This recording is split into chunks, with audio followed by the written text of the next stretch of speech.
Exode 39. Avec les fils de pourpre violette et écarlate et de rouge éclatant, on confectionna les vêtements de cérémonie pour faire le service dans le sanctuaire, et les vêtements sacrés pour Aaron, comme l'Éternel l'avait ordonné à Moïse. Il fit l'éphod avec des fils d'or, de pourpre violette et écarlate, de rouge éclatant et du fin lin retors. On étendit l'or en lames que l'on coupa en fils pour les entrelacer dans la pourpre violette, la pourpre écarlate, le rouge éclatant et le lin fin, dans les règles de l'art. On y fit 2 bretelles cousues à ses 2 bords pour le maintenir. La ceinture était faite de la même façon, de la même étoffe que l'éphod. Elle était faite de fils d'or, de pourpre violette et écarlate, de rouge éclatant et de fin lin retors, comme l'Éternel l'avait ordonné à Moïse. On sertit les pierres d'onyx dans les montures d'or, et on les grava au nom des fils d'Israël, comme on grave un sceau à cacheter. On les fixa sur les bretelles de l'éphod, pour rappeler le souvenir des fils d'Israël, comme l'Éternel l'avait ordonné à Moïse. On fit le pectoral dans les règles de l'art, et ouvragé comme l'éphod, avec des fils d'or, de pourpre violette et écarlate, de rouge éclatant et du fin lin retors. Une fois replié en 2, il avait la forme d'un carré de 25 centimètres de côté. On le garnit de 4 rangées de pierreries. Sur la première, une sardoine, une topaze et une émeraude. Sur la deuxième, un rubis, un saphir et un diamant. Sur la troisième, une opale, une agate et une améthyste. Sur la quatrième, une chrysolite, un onyx et un jaspe. Ces pierreries étaient serties dans des montures d'or. Elles étaient gravées au nom des 12 fils d'Israël, comme des sceaux à cacheter. Chacun portait le nom d'une des 12 tribus. On fit au pectoral des chaînettes d'or pur, tressées comme des cordons. On lui fit aussi 2 montures d'or et 2 anneaux d'or que l'on fixa à ses 2 bords, pour passer les 2 cordons d'or dans les 2 anneaux d'or au bord du pectoral.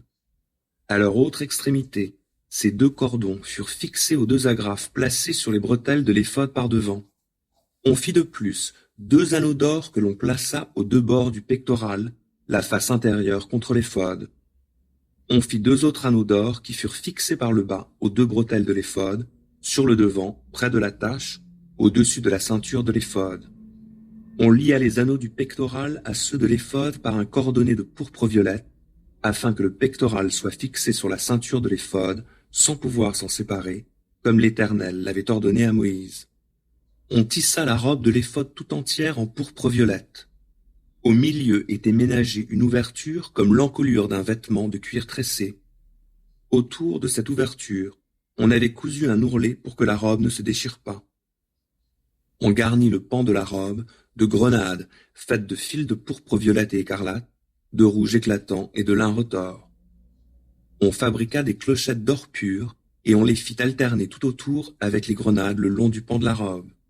Une clochette et une grenade, et ainsi de suite, sur tout le tour du bas de la robe pour le service, comme l'Éternel l'avait ordonné à Moïse.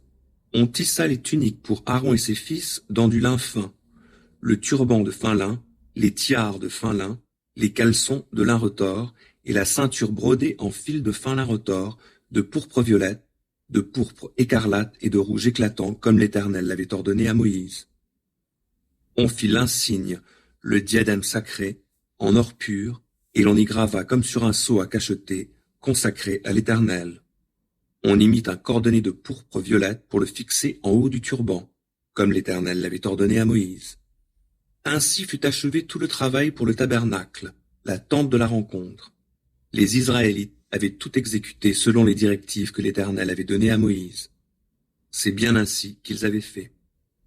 On apporta la demeure à Moïse, la tente et tous ses éléments, ses agrafes, ses cadres, ses traverses, ses piliers et ses socles, la couverture de peaux de bélier teintes en rouge, la couverture de peau de dauphin et le voile de séparation, le coffre de l'acte d'alliance, ses barres et son propitiatoire, la table, tous ses ustensiles et le pain destiné à être exposé devant l'Éternel, le chandelier d'or pur, l'arrangement de ses lampes, tous ses accessoires et l'huile pour l'alimenter, l'autel d'or, l'huile d'onction, le parfum aromatique et le rideau pour l'entrée de la tente, l'autel de bronze avec sa grille de bronze, ses barres et tous ses ustensiles, la cuve et son socle, les tentures du parvis, ses piliers, ses socles, le rideau pour la porte du parvis, ses cordages, ses piquets et tous les accessoires pour le culte du tabernacle, la tente de la rencontre, les vêtements de cérémonie pour effectuer le service dans le sanctuaire, les vêtements sacrés pour le prêtre Aaron et les vêtements de ses fils afin qu'ils puissent officier.